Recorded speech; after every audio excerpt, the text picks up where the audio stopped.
नमस्कार, मी वैशाली स्वागत करत आहे तुमचं माझ्या ब्लॉगमध्ये. सगळ्याजणी कशा आहे. आणि आज आहे शनिवार, तर वारं एवढं सुटलंय बघा. कपडे काढायला आलेलो होतो वरती आणि विजा व्हायला लागल्यात. तर दाखवतो तुम्हाला मी. ढग गडगडायला पण लागले आणि विजा पण व्हायला लागल्यात. आता मी जायचं होतं मला जळण आणायला. काय करू, जाऊ काय नको. या साईडला आहेत ना विजा व्हायला लागल्यात. आता चमकलेली मला तर कॅमेरामध्ये दिसते का नाही काय माहिती. अशी एक तार येत नाही काय लाईटीचे, असं तार असते पांढरी, तसं झालेलं इथं. वार किती सुटते बघा. माणसं तिकडे राहतात, काम करायला लागल्यात.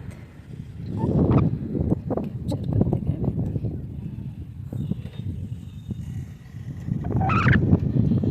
आवाज ऐका तुम्ही नुसता, एवढं घडघड घडघड करायला लागले.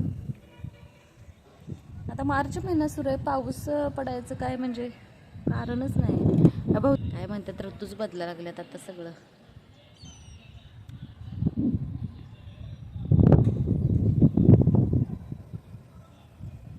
चला, पोरं आवरून बसल्यात, जातो आता आम्ही.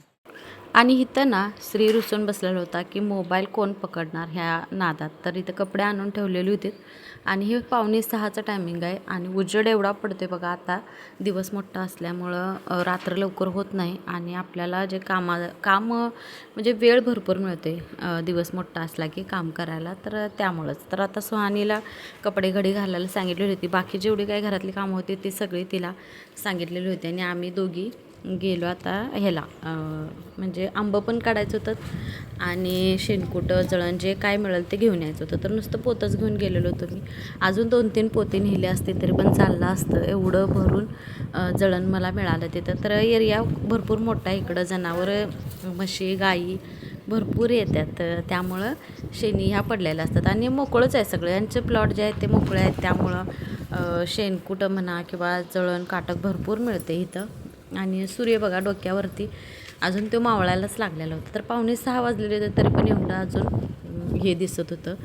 आणि रानं एवढी आहे तिकडं की भीती पण वाटते की साप बीप एखादा येईल ह्याच्यासाठी. तर इथं प्लॉट पडलेलं होतं ज्या वेळेला आम्ही राहायला, म्हणजे अजून काहीच नव्हतं इथं त्यावेळेला हे प्लॉट पडलेले आहेत. अजून तर इथं काही बांधकाम ते सुरू नाही आहे, पण जळण भरपूर मिळते ह्या साईडला.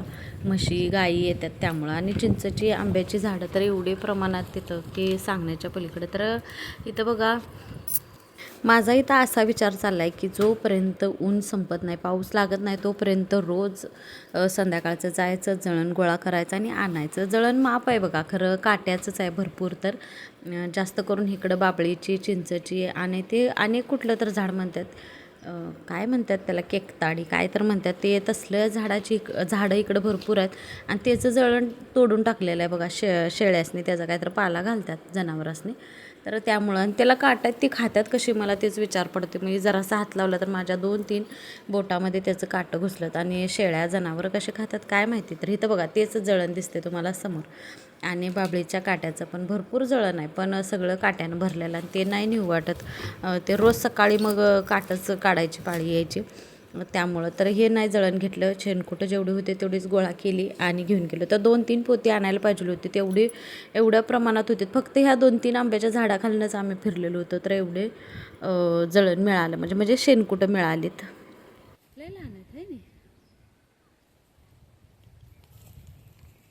भरले की ग झाड आंब्याला. बघ तिथं मोठे पडवे काय कुठं बघती, कुठं बघती दोन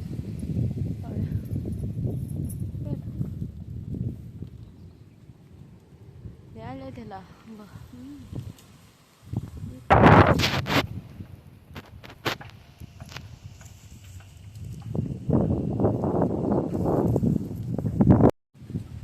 येते का ते आंब्याचं झाड आहे. आंब्याचं झाड राहिलं इकडं. ही चढते मग खरं तिकडनं कुठनं. अगं आंब्याच्या झाडावर चढायला पाहिजे ना इकडं जायला.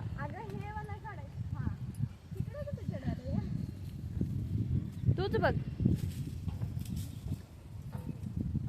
किती हाताला आहे ते बघा आंबा. हा तर केवढा जवळ आहे, एवढंच अंतर आहे, पण मोठे व्हायला नाहीत. थांब आलो थांब. झाडावर चढायला आमचं घर किती लांब राहिलं, किती छान वाटतं इकडं माहीत आहे. मस्तच. गेल्या वर्षी पण आम्ही इथलं व्हिडिओ बनवलेलं होतं. आता वाटते उगाचच चॅनल जे आहे कट केलं. भारी वाटतं. ए थांब की आलो.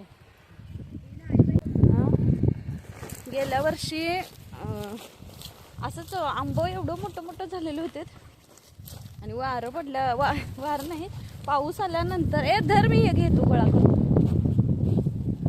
एवढं आंबं पडलेलं होतं, भरपूर नेलेलं. आणि मला काय माहित नव्हतं ह्याचा चिकाय तो अंगावर उठतोय. वटात भरलेलं पूर्ण सगळ्या पोटाला असं भाजल्यासारखं डाग झालेलं.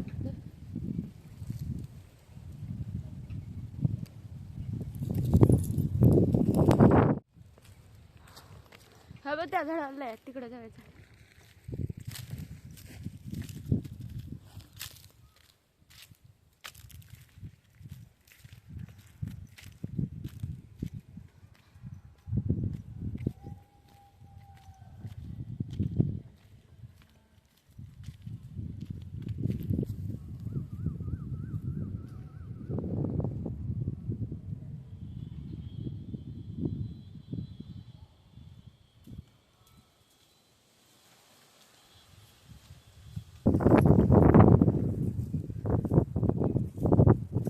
शेण काय बरं, आंबं नाही सापडलं तर बी खांड भरपूर सापडले शेणाची. एका लाईनीत आहेत बघा आंब्याची झाडं, त्याकडंच ना याकडंपर्यंत अशी.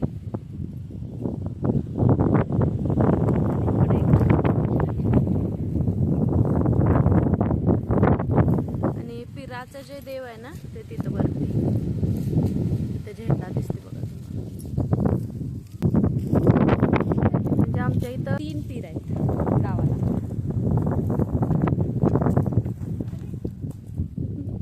सानू बी इथं हाय.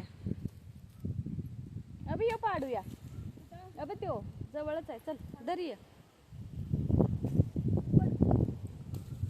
ते दगड घे, ते दगड आणू बरं. काठी घे का, काठी घे का, हाय धर. ये धर.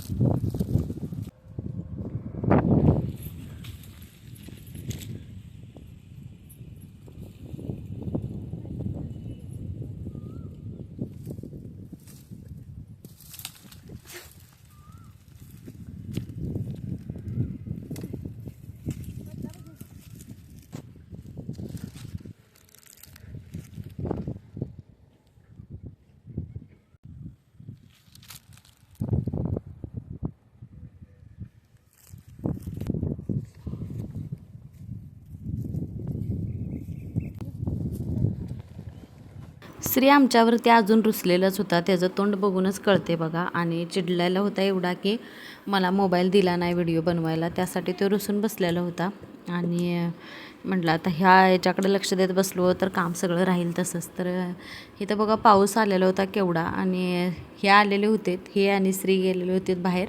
तर तसल्या पावसातच गेले, तर असं वाटलं की जरासाच पाऊस पडतोय, पण कुठलं काय एवढा भला पाऊस आला सगळ्या दारात. आणि जरासा बारीक जरी पाऊस पडला तर दारात घाण चिक्कल असं होते बघा. तर भांडी घासून ठेवलेली होती तिथं, आणि एक पोतं पूर्ण टिक्क जे आहे ते भरून मला खांड मिळालेली आहेत. आणि आता उद्यापासून आणि रोज, आता जोपर्यंत पाऊस लागत नाही तोपर्यंत रोजच जायचं आहे.